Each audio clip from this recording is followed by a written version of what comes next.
whatever product or anything of value that you have, there are people that will be trying to get it for free.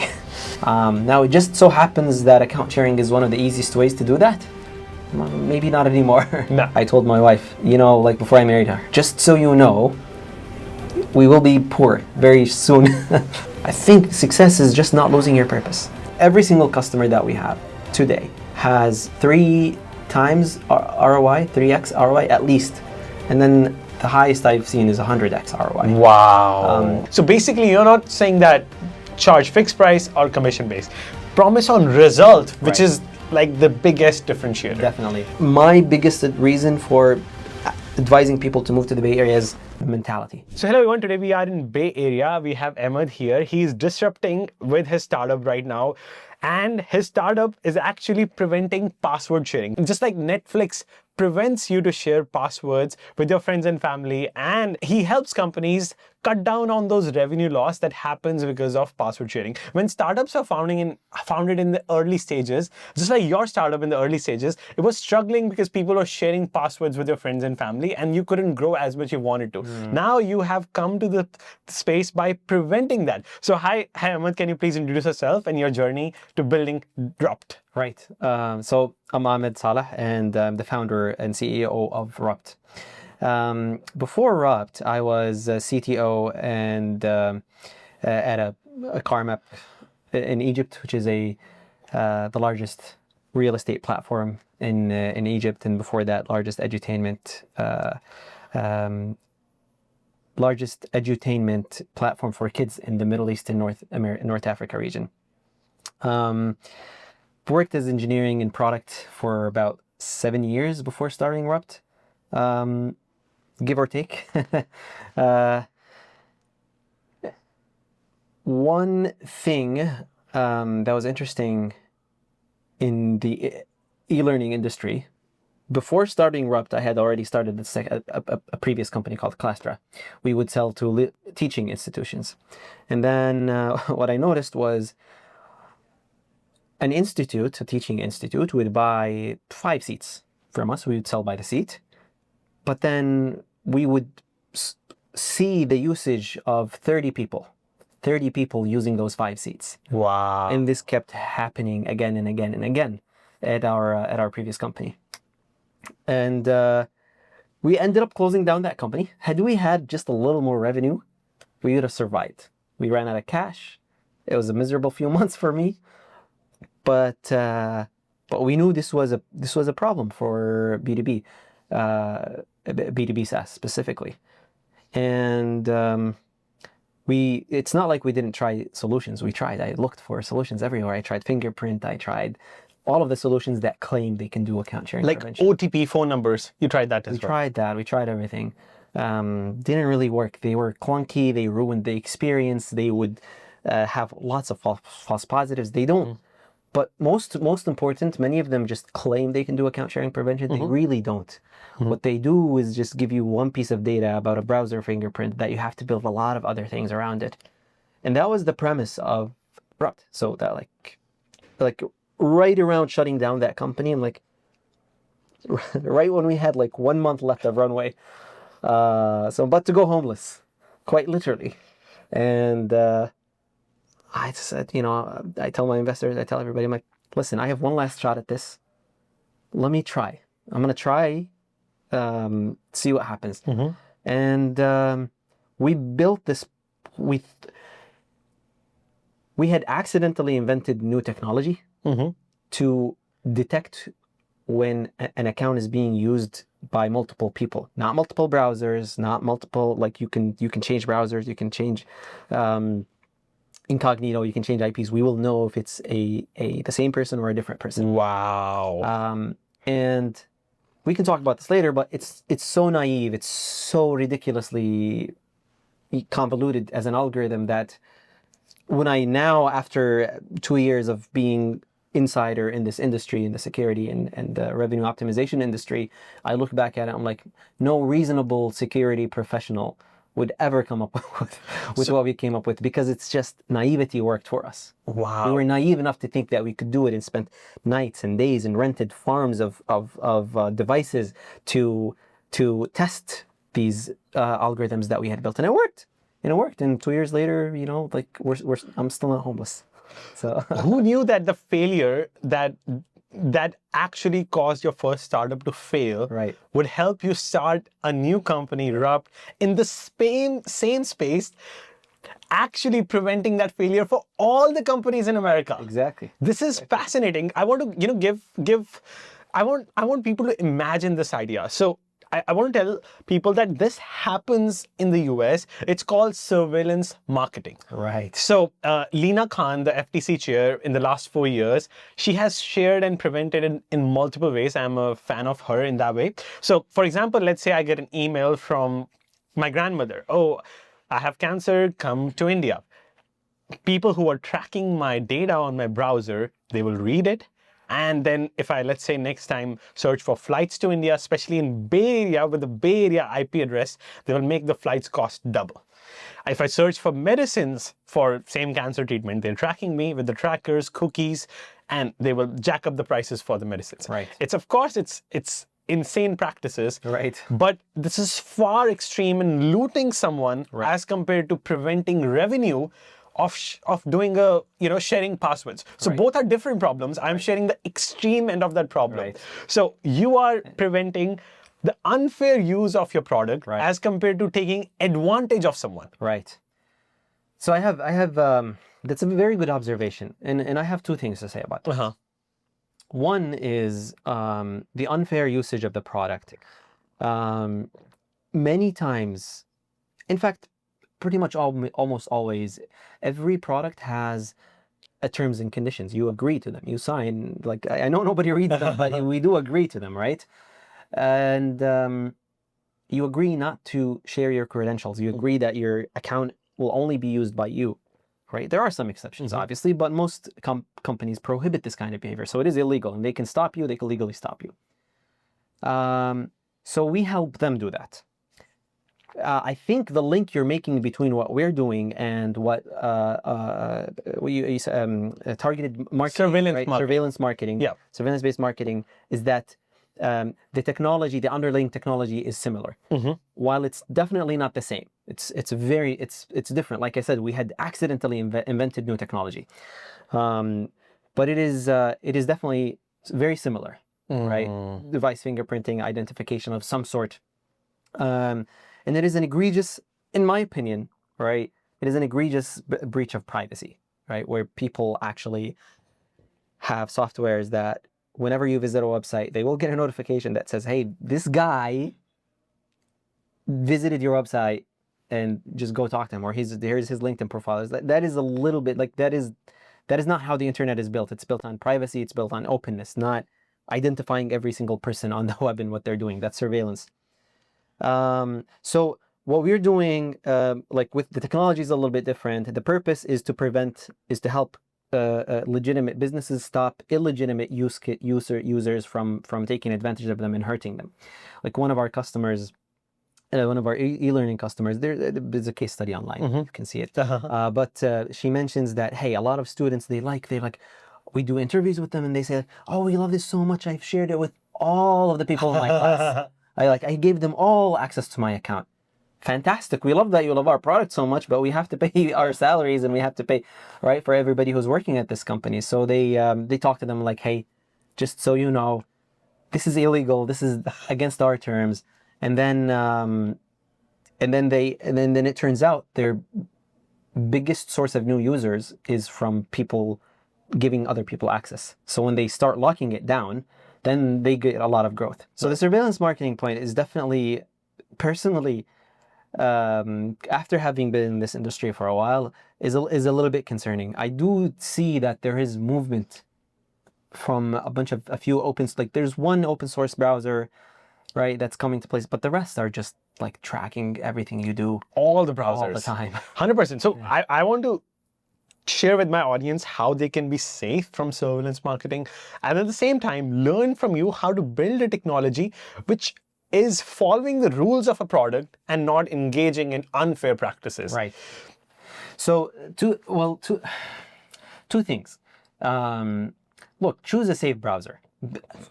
relatively safe browser. There's sadly, truly, seriously, basically no option to have like a really private, nothing. So what browsers are private you recommend? The one I like, if you're on a mobile app, I would use Safari. It's got anti-fingerprinting tools detected into built into it, and then they generally work okay. Try to give you like a new fingerprint, so the website doesn't know that you're doing this or you're the guy who searched for, like you said, who's got a sick uncle who needs to travel. I'll jack up the prices for them.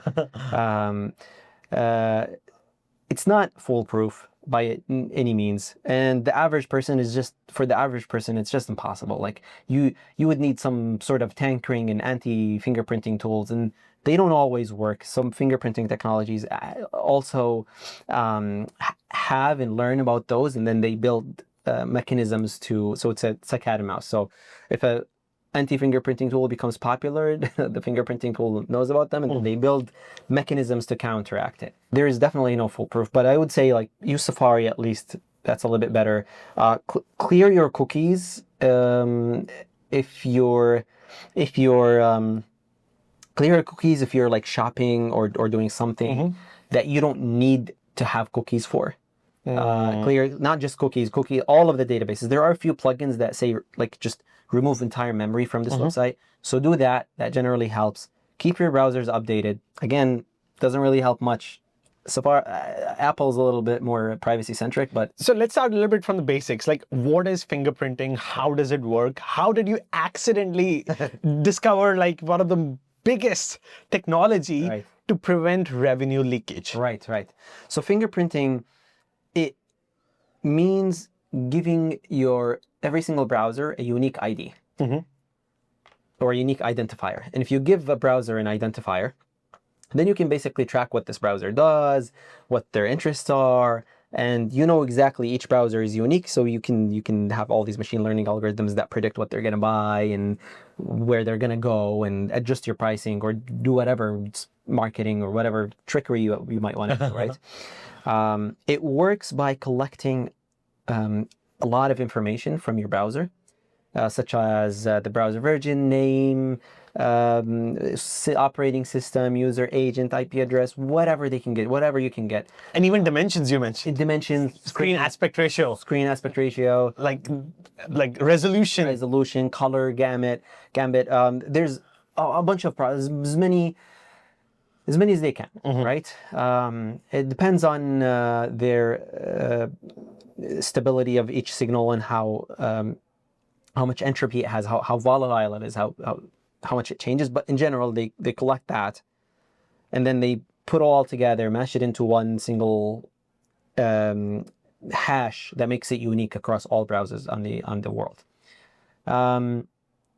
It's working well, although there are more and more movement towards preventing fingerprinting. So my personal thought is that this technology has about 5 years to live. Why? There are very legitimate use cases for browser fingerprinting. For example, you have a bank account, you log in online, and you want when you click on Remember Me, like on the login box, what happens is the bank takes a fingerprint of your device and stores it. And if you log in again, it'll let you through. But if somebody else logs in, or if a change in the browser happens, it'll say, wait a second, this isn't the same fingerprint that we have. Well, I don't want anybody to log into Noor's bank account, right? So like, let me give them a challenge. Let me send them a 2FA. Let me call them. Let me make sure, right? So this is an account takeover protection, a very legitimate case. For my bank account, yes, please, fingerprint my device. Don't allow anything else but my device to log in. 100%. Not even my device, my browser. If the browser changes, if the version changes, right? But for surveillance marketing, to jack up the prices, right? To market products, to try to sell me stuff, I don't know, right? That's unfair. It's too much, right? Exactly. So there's also another one for a good use case for maybe not to protect the consumer, but to protect, well, sometimes to protect the consumer, but bot detection and bot prevention. I love it. I love that use case. Very good use case. Why? And you should be interested in that too. Why? Like, I'm not a bot. Yes, sure. But do you know that there are a lot of people who get a hold of, who keep trying credit cards online, and they may accidentally guess one that's yours, and they just go on website after website. Whoever has a credit card box anywhere online, they go and they try to input one credit card. It's called credit card stuffing. They try one after the other until they get a hit, and then they just try to buy as much as possible with that or transfer money. 100%. Like, and agents using your website, like New York Times article. Same Right. with that. Right. So there are legitimate use cases. But the industry is moving towards new technologies that don't, so that fingerprinting becomes irrelevant. For example, Google and Cloudflare, and I think Apple, if I'm not mistaken, or if it's some other company. But they're coming together, and they're proposing new standards for how we identify that this user is a legitimate user and they are the owner of this device. And they have like a third-party system where I trust Apple. And I trust Apple, and you trust Apple. So if I ask Apple and I say, hey, is this login coming from a legitimate device and not from a bot in a bot farm somewhere? And they say like, hey, yes, this device belongs to Noor, and like it's good, so I trust him. So it just tells me trust this. Don't need an identifier. You don't need anything. Just make sure this is trustworthy. That way you don't need an identifier, and you could just go about your business, and you don't even need account takeover protection 100%. anymore. So there are movements in the industry towards privacy and towards making this technology a little bit irrelevant and not needed anymore, which I'm all for. I think that's a good move for So like having some sort of ID saved in the browser so they don't need to fingerprint. That's what you're saying.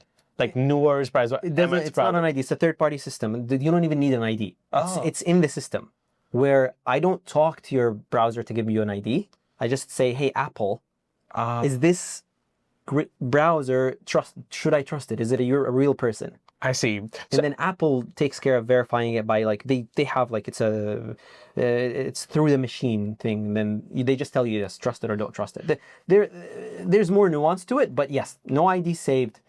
Right, Apple has a really good one right now where they ask, you can ask for a vendor identifier, but the user can elect to remove all that, to wipe that information, to hide it from your application. And if they do, great, right? So the power belongs to now in Windows to Microsoft, in Chrome browser to Google, in Apple devices belongs to Apple. So you're giving the power to them so that they don't share the data to these websites. Right. So more power to these three companies. You would say. You mean right now, or no, in this future version? No, in this future version, no. In this future version, it's a third-party system. All you know is that you trust Apple, and if they, and all like they're just a mutual party that's trusted. They have no incentive to tell you like to game anything. Everybody has different incentives, but it's in everybody's best interest for this to work. But nobody has full monitoring power on anything. So it decouples all of that. It's a really good system. It's a really good standard. So new ways have to be invented to track. They are being invented. They are. There's actually proposals on internet standards on this. So I predict the next 4 or 5 years it'll be commonplace, which will make fingerprinting obsolete, which is a good thing. 100%. Now let's go back to the question: how did you accidentally develop, one of the best fingerprinting techniques in the world? Very interesting. One distinction between what we invented, which we didn't realize we invented until like way later on. But one interesting thing between what we invented and fingerprinting is fingerprinting identifies your browser. What we invented was a technology that identifies a computer. So you could change browsers in the computer. You could have an incognito, and it'll still tell you, hey, it's the same computer. It's likely the same computer by the same person. So that's one nobody else does this, right? Wow. So it's notoriously difficult. So like, the hacky way of preventing fingerprinting was changing browser, changing like a monitor, changing the aspect ratio of browser. But now you are tracking the whole computer where it's happening. It's higher level. A little bit. But here's the catch. With Rupt, if you do all of those gimmicky things, it will backfire. what you want to do is you want to make sure that you're using your own device. And if you're using your own device, you'll find you'll never even notice that Rupt exists. But if you're gimmicking and just trying to make it look like you have another device, Rupt will say, all right, this has one device, two devices, three devices, four devices. Now, okay, they have too many devices. You need to kick out other devices, right? So it's not in the best interest of the user to gimmick the devices for Rupt. And because it works, it never works cross users. So it works on the user level, on the single account level. There's no like malicious tracking or surveillance. And we've been approached many times by, because there are like, right now there are millions of users on our platform, but our customers have millions of users. And we've been approached by many of those marketing conglomerates, right? There are some hidden names that you don't really recognize, but when you do the research, you're like, oh, it's a gigantic company. It turns out all they do is collect fingerprints and collect data and just sell it back to advertisers. And they even spoke to me in a kind of very shady legal terms. So we turned them down. This is not, you don't do this business, right? They even tried to acquire us for what it's worth. So Wow. we turned it down. No. No.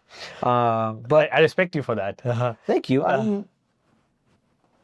Yeah, no, I wouldn't want to be a customer of somebody who is selling my data to third-party providers. We never share that, like, and never will.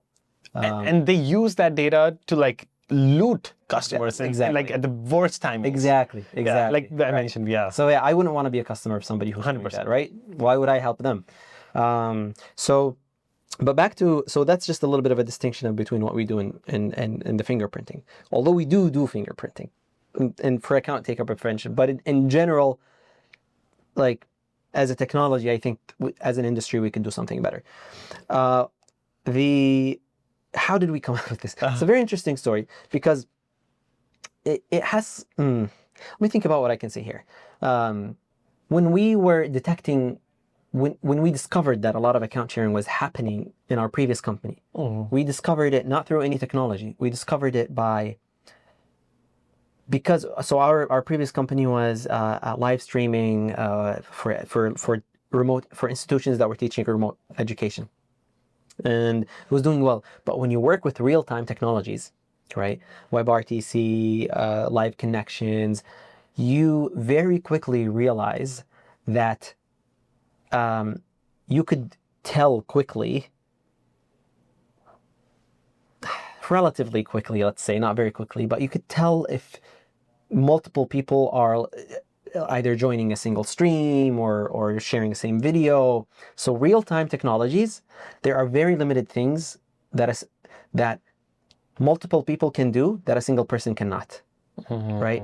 So for example, you can't be in two different places at the same time. Correct. Right? At the very same time, having two different live streams. That's impossible for a single person to a single well-meaning, well-intentioned person to do, right? If you are a crazy engineer, you could probably set up some remote stuff, but for most companies, who's doing that for a social media management company, right? So we knew how to detect multiple people, but then we had to learn how to, like, it wasn't enough for us to rely on browsers and browser fingerprinting. That would just cause way too many false positives, and it would ruin the user experience. And it still does to this day. There are some times when as soon as you open another tab, it kicks you from you're on the same damn browser, and it kicks you out, and it's very annoying. So it was just by pure luck of us being in this very niche of a technology that deals with live streaming and live, like the real inner guts of live communication technologies, that allowed us to set a basic criteria of what things can more people can a single person nearly could nearly never do that multiple people would be able to do. And that was the premise that we built upon, and it worked. It worked really well. Excellent, because you guys were in EdTech. You were like, allowing teachers to live stream, teach students. Right. And you were like, a single user would not stream multiple classes at the same time, enabling audio at two places. Exactly. A human mind cannot listen to two things at the same time. Exactly. So why not you go to the computer and see if there's one source of speaker, like something like that. Sort of, yeah. Or can they like move the mouse at the same time? Yeah. They move two mouses at the very same time. That's Impossible. a little impossible, right? And that's how you came up with. And like, so from high level point of view, it seems straightforward. From technological point of view, Right. I have a lot of tech guys. Right. How does it work? How does How much you can share? Like, Yeah. I don't want people to copy and embed. it's I would not recommend building it just because it's now the new version of me would not recommend building it because it requires so much building, so much. There are a few other tricks that we would do, like what can a person not do? Like the premise that we approached everything is, if a person is legitimate, or what is super hard for a single person to do. And the list goes on, like you said, like moving two mouses at the same time, opening two different audio streams or video streams or connections at the same time from different places. What else? What can you build upon that? There's a lot more. I can't share everything, obviously, but that's an example. Now, how does it work? You install a script basically in your client application, and Rupt will start opening a few listeners here, a few listeners there, and it will start tracking like behavioral signals. This is really our secret sauce, is behavioral signals. And if you go to our website, you'll see a bunch of behavioral signals: impossible travel, concurrency, excessive usage, impossible behavior, very too much alternating, excessive device swapping. There's a lot of other signals, but Rupt, when it enters the client side, collects those information, batches them in extremely lightweight. If you compare Rupt to like fingerprinting technologies, they're 10 times the size of Rupt. Rupt is like I want to say 30 kilobytes in terms of size. It's nothing, and when it's compressed, it's even less. Super lightweight. So all of those make it just very, very attractive, very, very attractive. And what else can I tell you about the technology that I'm not telling you? I believe it's cross-platform. You can iOS, Android, Windows, Mac, everywhere. It's cross-platform. It's everywhere. It's integrated to the application, .NET, iOS. It's integrated to the client application. They have to integrate it to the client, because Rupt has to like learn a little bit about the client to know if this is the same person or not. So you had to make for each kind of client. Yes, so, each kind of client. So as many customers you have, so you have to modify as you go. Modify the client side? Client side. The client side, not so much, but the algorithm in the backend. So there's, after Rupt, so one of the layers is, okay, Rupt now takes all of this information, send it to the backend. Then the backend needs to do some weighing and machine learning and statistical modeling on whether, okay, we know whether it's the same person or not. Is it the same device or is it a different device? Right? Like you said, you change in how much of those signals. And in this way, Rupt works like fingerprinting. Got it. So this is the part that Rupt does very similar to fingerprinting, but it's device identification. Again, over here, one of the tricks is that what can a device not do?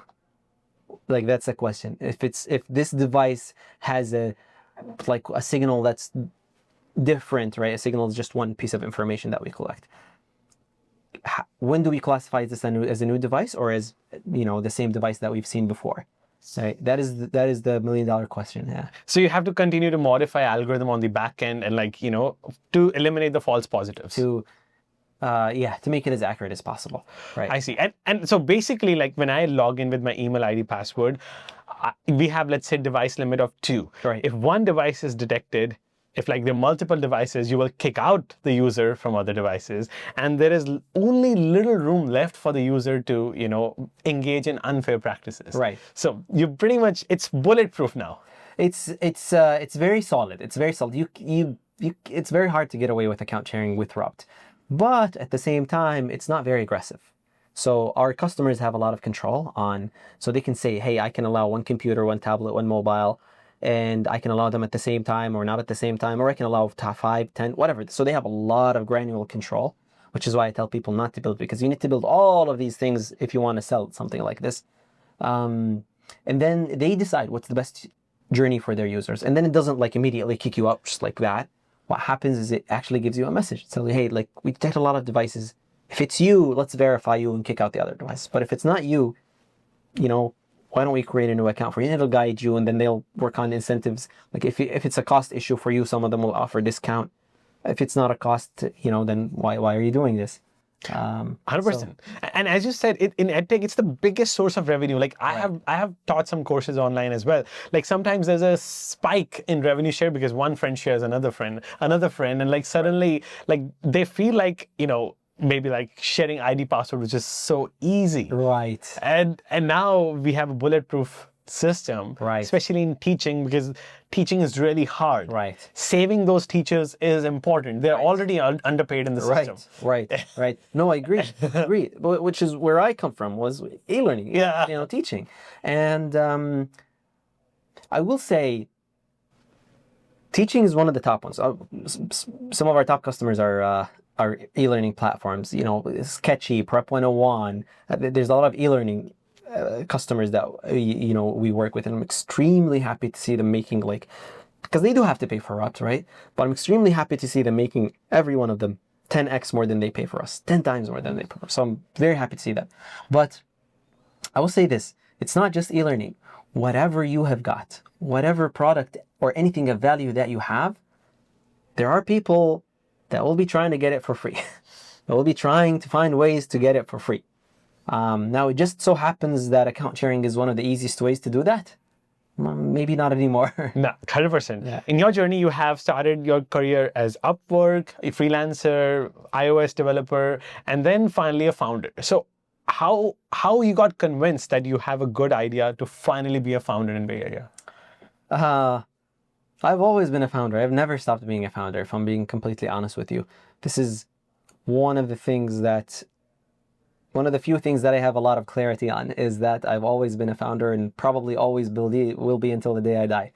I told my wife, like before I married her, just so you know, we will be poor very soon. I was making good money then. I'm like, we'll be poor very soon because I'm starting a new company and it will go south. And it did go south. That was Clastra. It was some tough days. But I told her, like, I don't think I'm built for founding, and I'm probably going to be founder for the rest of my life.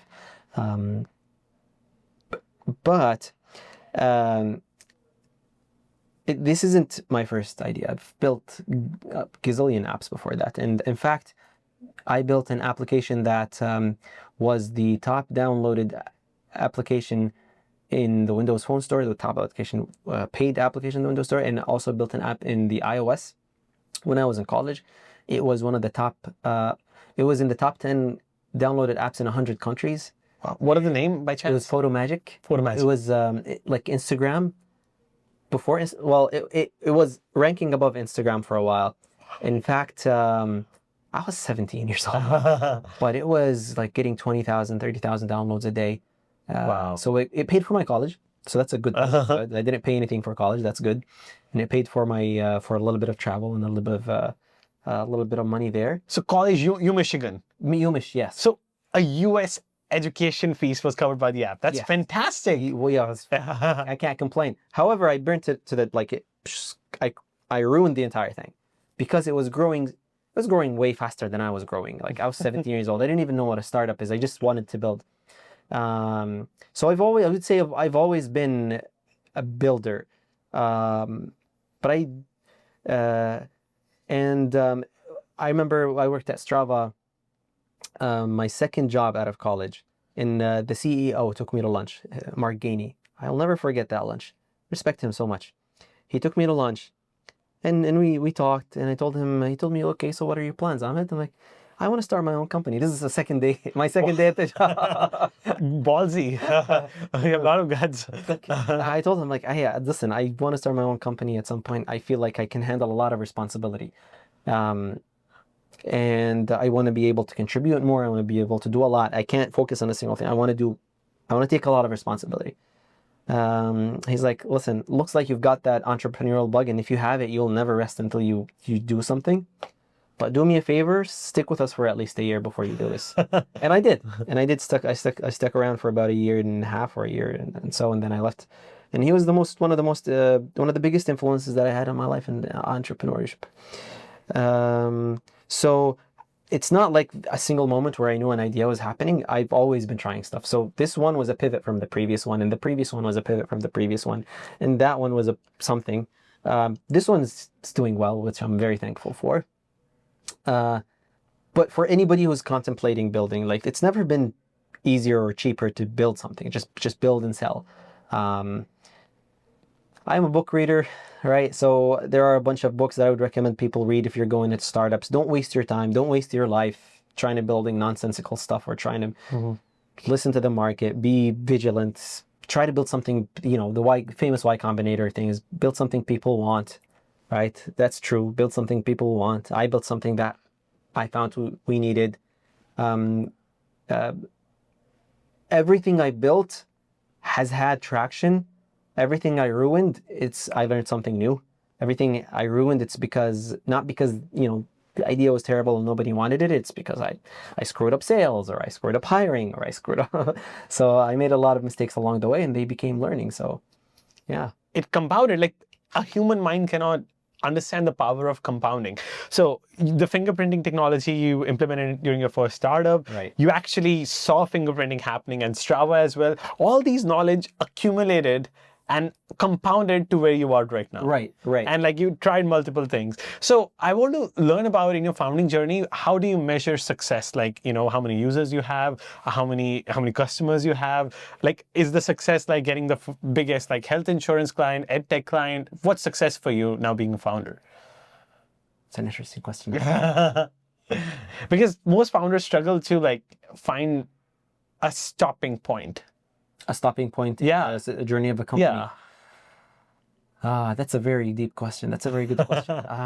I will say this: after a certain point in a startup journey, or in a founder journey, I don't believe revenue becomes or like, revenue is a good number that you can measure and you can increase and you can go after. But I think impact then matters more. Like, I know a lot of very wealthy, very miserable people, right? Like, you're doing this. It's hard work, but it's satisfying. It's gratifying. It's something you enjoy doing. For me personally, the success for this startup, we've already achieved. We've already touched the lives of millions of people. We've already made tens of millions of dollars for our customers. We're growing, very well. So we've reached it. Truthfully, we've reached it. That is a very big success. But then what is the next? You constantly need multiple mountains to climb. Because I know very depressed young people who've made their exits very quickly, and they're millionaires. They do have lots of money. They really do, but they are lost for purpose. And like, I think success is just not losing your purpose. Just not losing your purpose. If you lose it, your body will soon follow. It will start failing very quickly. And be the person of principles. You got the right principles. You could have sold to any company which does surveillance marketing and like already exited out. But you're the guy of principles, who wants to make an impact the right way for the right people. Right. And that makes you happy all the time, that you are on the right path. Fulfilling journey. Yeah. I want to talk about revenue in a cybersecurity space. You have a cybersecurity startup, Rupt. So how do you charge your customer? How do you figure out, like, it's a new thing. There's not much data around that, you can charge this much. You should have at least, like, what I see, most software companies have 80% profit margin. But like, how do you actually stick to that? Right. So specifically with Rupt, and then if you would like, we can go into the generic pricing. But specifically with Rupt, it is one of the toughest things that we do is just pricing the product properly. And fairly, because you have multiple clients. You cannot charge different to different clients. And fairly, you're right. So the first one is charging properly. It was very difficult. Here's why. Because some of our customers, they have users, each account sharing prevention or conversion means probably thousands of dollars, right? For example, high-end courses, they cost, tens of thousands, right? Or $4,000 or $5,000 per course. And every conversion they get is $5,000. So, if they spend $5,000 a year, they get 5 conversions, which is nothing compared to like reality. What happens when you stop a account sharing? You get a lot more than 5 conversions. That is, that's nothing for them. We could charge them a lot more. So we tried an approach where we charge based on commission. We want align incentives. So we tell our customers, hey, you only pay us if you pay us 20% of what we convert. That's it. When we convert a user and they pay, just give us 20% of that. Excellent. Fantastic. On paper. In practice, we could track the conversion. We do track conversions. We tell them like, all right, this user converted this. But then when we ran a pilot with one of our customers, they started like, oh no, this conversion isn't true. This conversion didn't pay. Really? This conversion is like some internal user. I'm like, okay, like what are we going to do? Like ask them to prove it and then have this conversation? Just having that conversation is just not very healthy. So we decided to put a flat number per MTU. And now most customers, every single customer that we have today has 3 times ROI, 3x ROI at least. And then the highest I've seen is 100x ROI. Wow. Those were like very, very, very, like our very, very, very early customers, very, very, like the customers who came in the first month or two after launching a product. It was I can't believe they signed up on that product, right? But they did, and we gave them a discount for life, and extremely happy for them. Like we don't raise our prices for people who we grandfather our prices. So if we have a contract with you on a specific price, it's not going up. You have the same price until it stops. Does that mean we make a little bit less than we could? Yeah, probably a big chunk we could make, but it's enough, and it's growing, and our model grows as we get more customers. We don't need to really squeeze out every penny from like customers who helped us out earlier, right? But as we grow, our model grows with more customers, and it's working very well. Because I think I like to know more about the fair aspect, because like FTC doesn't like, the Federal Trade Commission doesn't like that a company charging $500 for a TV for someone and $300 for another, like $500 for the person who they have surveyed, right, and $200 who they haven't surveyed and give a discount. Right. They want everyone to be charged fairly. Right. So do you think it's fair for a young founder, when they find a good enterprise, to charge them more, and like to small businesses charge them less? Is that fair under FTC to prevent lawsuits and stuff? I don't know about lawsuits and whatnot. That's a dangerous territory. I have no legal experience, but I will say that is perfectly fine in some situations. It is not like a black and white situation. Like enterprises generally want different set of features, and they value your product differently. And you probably want to have custom contracts and custom uptimes and custom. So you're not giving them the same product that you're giving everybody else. Generally speaking, at least from my experience. So yeah, I think it's totally fair to charge more for that. That's number one. Number two is when you're starting out, I would actually err on the side of charging more than charging less, right? I wouldn't say like give people discounts. In fact, from day zero, Rupt was not free. But if you're starting out, I would say what you want to do is you want to make sure that there's demand for what you're building. So don't build something like sell it for cheap just to try to incentivize people to buy. Price it fairly based on what you think the value is. And then finally, there are some customers that will come and say, hey, your product is great, but our pricing, the value that we get from it is not the same as the value that we get from here. Can we get a discount? Can we do that? And then that would be a fair thing. Like if you're selling based on value, I think then you can tell them, right, here's, for example, startups come to you, they don't have any money to pay you. You're helping them out until they make it and they have enough money to pay you. The founder of Product Hunt once told me a very interesting thing. He told me that you're not making money unless your customers are making money.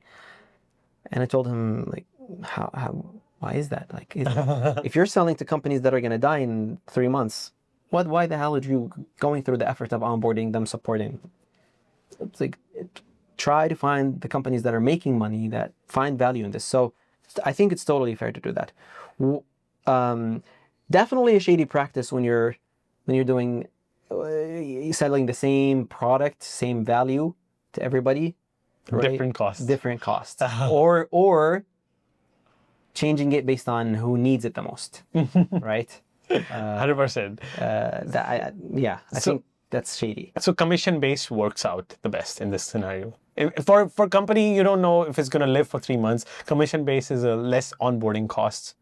If you can, commission-based, like they're like, if for a startup founder who's starting, then you have to like really figure out the pricing. But after let's say you pass the first phase, then you'll have enough money to hire real pricing experts, right, who are better than Ahmed, who can give you real pricing advice to help you do that for you.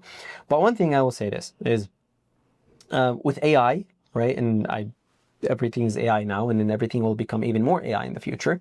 The pricing is changing. It is changing to be success-based outcomes, or based on resolution, or based on a different kind of pricing, which I think is a fair and better pricing. Correct. For example, Meta, Google give you revenue based on how many users go to the website, not based on conversions. Right. It's like visitors as compared to conversions. Right. But you are giving on conversions. Right. So if you promise results, so basically you're not saying that charge fixed price or commission based. Promise on result, which is like the biggest differentiator. Definitely. I'd say that's the future for. So last question will be, since you have so much advice for founders, what would be the biggest advice you would have for anyone moving to Bay Area to found a company here? Right books, right people, right strategies? I don't know if it's a good idea to move to the Bay Area to found a company, except in specific scenarios. Living in the Bay Area it's great. I love it. I moved here, but after I fundraised, after I started the company, got some traction, fundraised, and then I moved to the Bay Area. Mm-hmm. When you come to the Bay Area, you will meet a lot of interesting people. You will meet a lot of, like, you will be in that buzz and hype and that mentality. At the end of the day, if you're, down, or if you don't have people to talk to you or check your ideas or give you feedback, one, you'll feel lonely if you're building in the middle of, I don't know, nowhere, right? I don't want to name a specific place in particular. Two is your ideas and your thought process and your mentality. Your mental state will not be as sharp as somebody who's surrounded by founders, talking to people who are building all day. They will just have a much bigger edge. They'll just have an edge over you. But then again, so I will say that if you're thinking about founding a company, if you can visit here, often visit. But if you're young and you have your wits about you, come to this Bay Area, be around founders, right? Figure out how to live here. You'll definitely have, I think, a better chance of starting a company. I'll share 2 stories about this. One is I sat with James Courier from NFX when I was fundraising, and when I was fundraising for Rupt, and he was I was in Dearborn, Michigan. And I was telling him, like, we're gonna build this company. It's gonna be a unicorn. Everybody needs it. I needed it. Nobody was building it. We gotta build this. So we sat with him for a few hours, and then he told me, like, listen, Ahmed, and he's a very direct fella. If you know him, he's a very direct fella.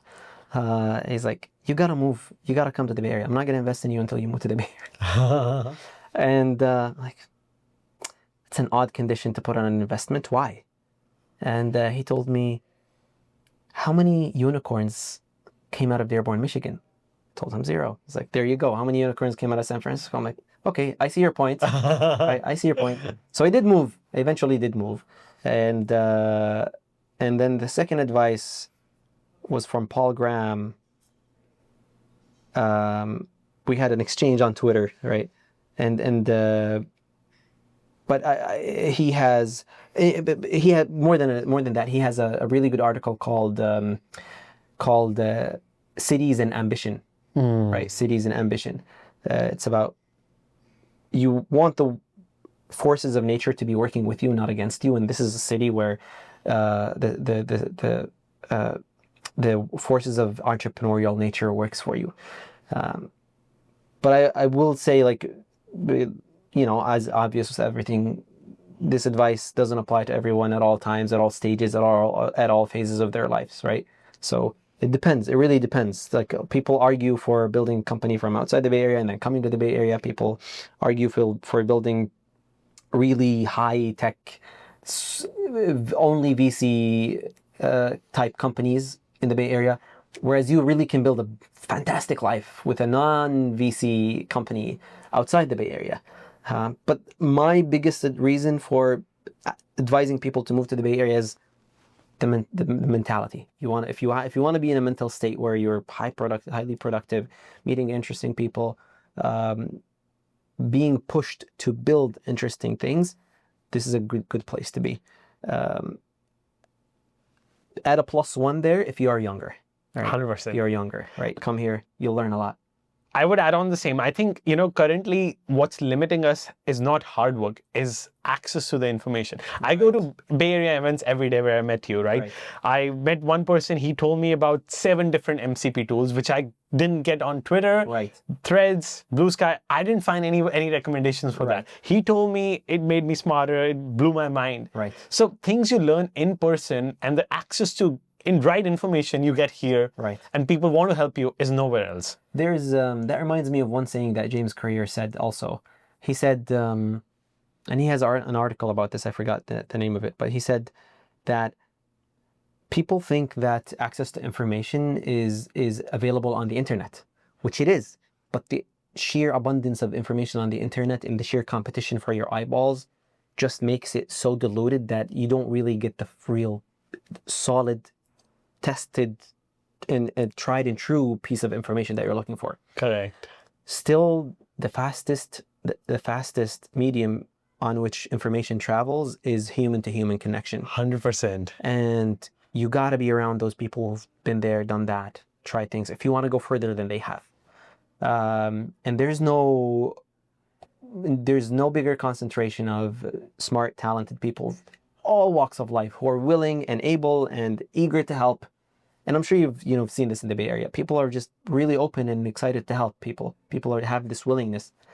There's nothing like this anywhere else in the world. So no replacement to human connection. That's a great way to end the podcast. Thank you so much, Ahmed. Great insights. Learned a lot from you, and I hope this video adds a lot of value. I appreciate it. It's very good to meet you, and thank you for taking the time. Appreciate it. Absolutely. Pleasure. Thank you.